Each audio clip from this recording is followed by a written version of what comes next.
We got some things to go over, things to look at, learn about. I don't think it's ever gone over in such a way that it's easily digestible. I'm gonna try. There's a lot of words, a lot of cones, lots of angles. I'm gonna forget a lot of that. So no more. Let's clear it up. If you're a visual learner, this is definitely for you. A while back, I saw this Twitter poll by Cami. Which would you rather have for aerial combat with your primary weapon? High accuracy, low aim assist? High aim assist, low accuracy. 9,000 votes, 80% went with high accuracy, low aim assist. 20% high aim assist, low accuracy. So I retweeted this to help get some more votes in before the poll was up. Just saw this, the right answer is losing badly. So I have something to show you. And the goal here is to understand it, understand the mechanic a little bit better. And I did something I should have done a long time ago, right when the AE changes went live, and no one has, but I am now. Buckle up. It's crazier than you think. It's wilder than you think. And I'm going to show you where it's going wrong. Now, I'm not here to encourage the system. I'm not here to debate the system, call for the removal of it, just break it down. Now, the biggest collective community sentiment is the AE needs to go. This system, the shots feel bad from the air, high accuracy or not, just bad. Now, Bungie decided to nuke specials from the air. I don't know if we're ever getting away from that, but I want to talk about this primary play. Again, there are extremely nerdy, in-depth things like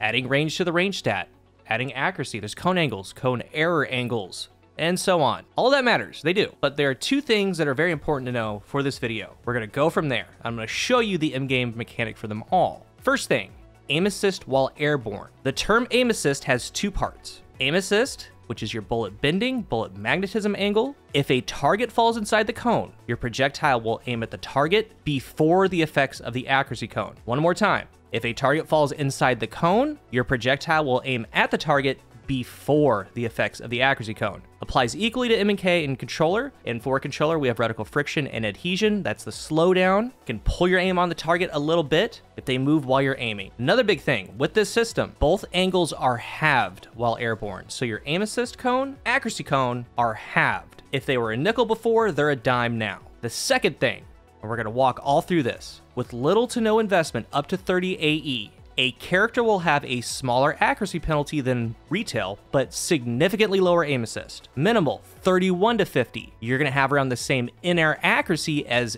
Icarus-equipped weapons pre-AE, but noticeably lower aim assist. With a substantial investment, 51 to 70 AE, you're gonna have better accuracy than before pre-AE Icarus. Better than that, fewer misses due to randomness, but have reduced aim assist. Specialized investment, 71 to 99. A character will have no airborne accuracy penalty, slightly less aim assist, and with full 100 AE, you're gonna have no airborne accuracy penalty and the same aim assist. Something to clear up. Your in-air aim assist cone is different than your on-ground aim assist cone. It's a little bit smaller, but I'll talk about it.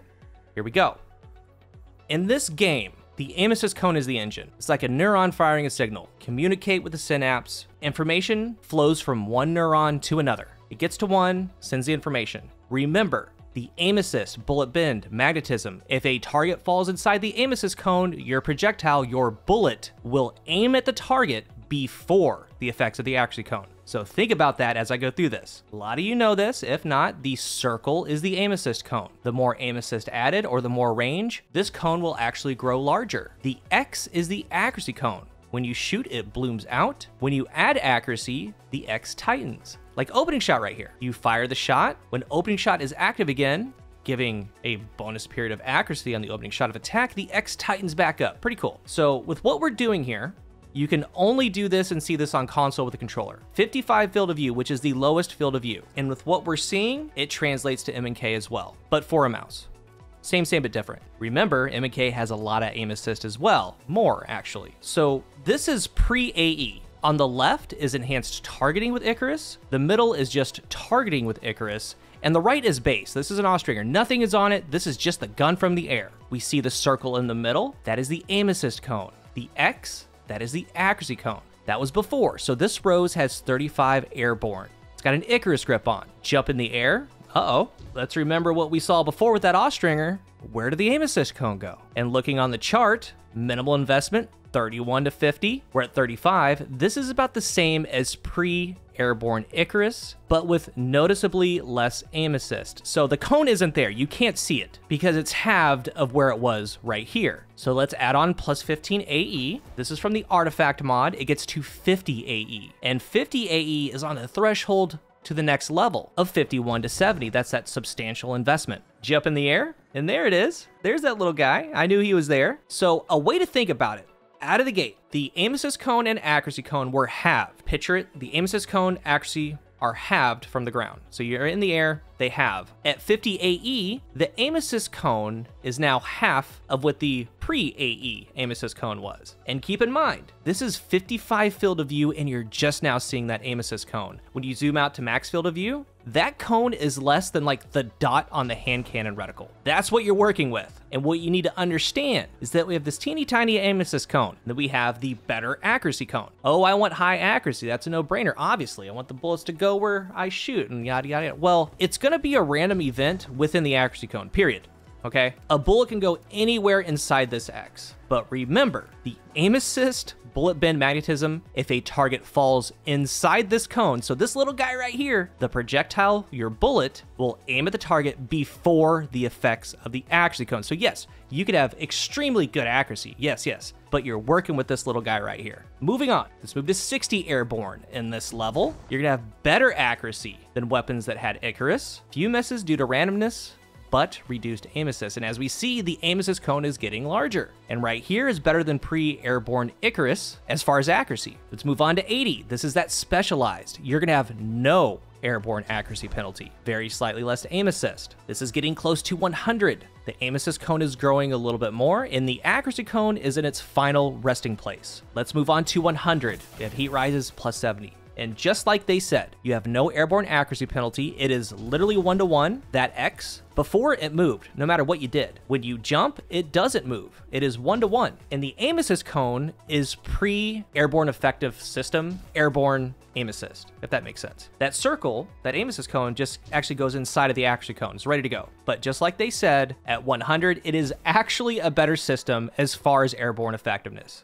Because you did not get this before, nowhere near it. What this is, technically, this is pre-airborne system heat rises, but for all characters. If you're able to get to 100 AE on, let's say, a Titan, Hunter, it's as if you had pre-system heat rises. So no accuracy penalty. But the issues here, well, again, they nuked specials. Doesn't really apply to any of this. Like, take that up with Bungie. This is for primaries. But I guess, first of all, the reason why the system feels so bad to a lot of you, to me, you trust your aim. I know, you're cracked. But the aim assist cone is the culprit. Like 1000% accept that or not. That is why the system feels bad. Because again, if you are building into 30, 35, 40 airborne, that's the same as Icarus before, but magically it feels worse. And I don't think people are accepting this, whether it's a denial thing, not understanding thing, which I get that. I don't think that they've done a very good job of explaining this system. And there's a ton of comments like this one. High accuracy is a no-brainer. I'd rather have to actually aim, be rewarded, that my shots aren't dictated by RNG, but I hate to break it to you, they are, they always will be, period. And I replied, how's that working for you right now? Because that's what you have currently, because that's what you do have. Like Rose with AE, we have 35. That's the 20 from the gun, 15 from the artifact. We're not even counting exotics to add onto that AE stat. That is literally the same, if not better,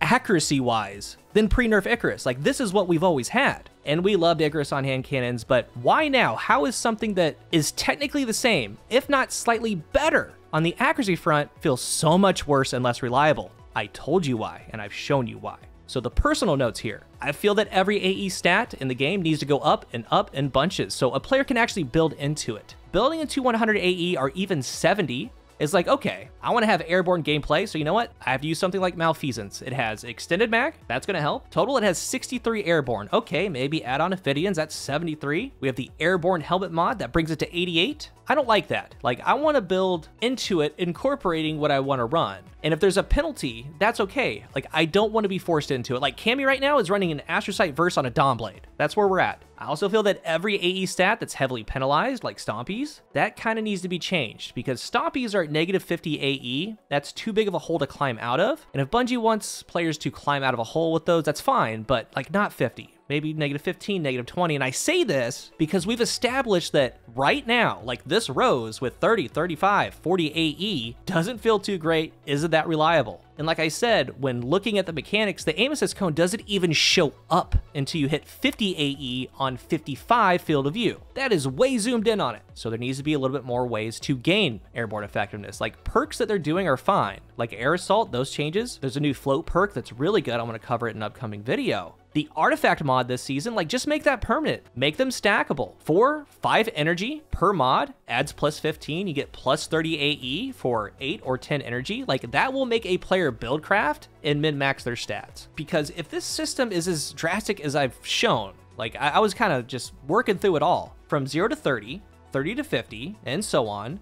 There needs to be more ways. And honestly, like, base legendary armor should give like 2, maybe even 1. Like, give me an extra 5 AE. When you masterwork it, 2. Give me 10 AE, just for masterworking all of my gear. Like, that's where I'm at. And I think that all the exotics need to be looked back over. Some get bumped way up, like substantially, and some lowered a little bit. What I want you to take away, number 1, the Airborne system. Airborne Effectiveness, how they set it up, whether you like it or not, whether you'd accept it or not, even though I just showed you, the fact is, if it is built into, very high into the stat, especially 100, it is better than before these changes. It is 1-to-1. We never had 1-to-1 unless you're in Heat Rise's Dawnblade. Perfect in-air accuracy. As long as you hit the threshold of 71, that's exactly what it is. And like, I honestly feel like for them to feel decently good, you need to have your AE like at 50, 55, 60. And the second thing, the aim assist cone is like, it's your enemy and your ally. No one likes that word aim assist in a first person or third person shooter. Nobody likes to talk about aim assist on a mouse. No one likes to talk about aim assist added to a weapon by a perk or a mod, whether you're using a controller or not. I get it. But what I've shown you, from what you've played with, you can feel it. The aim assist cone is the reason. Now, I personally don't think that they're going to scrap the AE system. I would like to see specials get a tad bit more, actually. I'd like to see primaries get a lot more and more ways to build into them. The system is there, but there's just very few ways to run exactly what you want with the benefit of a high AE stat. It's like counting fingers. There's only a couple ways. And I really wish that I looked at the inner workings of AE when this came out. I really do, because it's crazier than I thought. So back to that 80% that wants low aim assist, high accuracy, I'm telling you, you want that flipped. And if we're gonna have this system, for it to feel better, I hope that they start leaning that route. And like I said, I don't think that they're gonna scrap it, even though like I would like them to. And I'm not really here to debate, fight against. I just want to talk about the system itself, what it's doing, and where it could possibly go. Why it feels the way it does, where it can go wrong, where it can go right. But overall, I hope to help you understand a little bit more. So if you're new here, remember to hit the subscribe button. And if you are subscribed, thank you so much for your support. Let's talk about it down below. Thank you for watching, and until the next one, I am CoolGuy.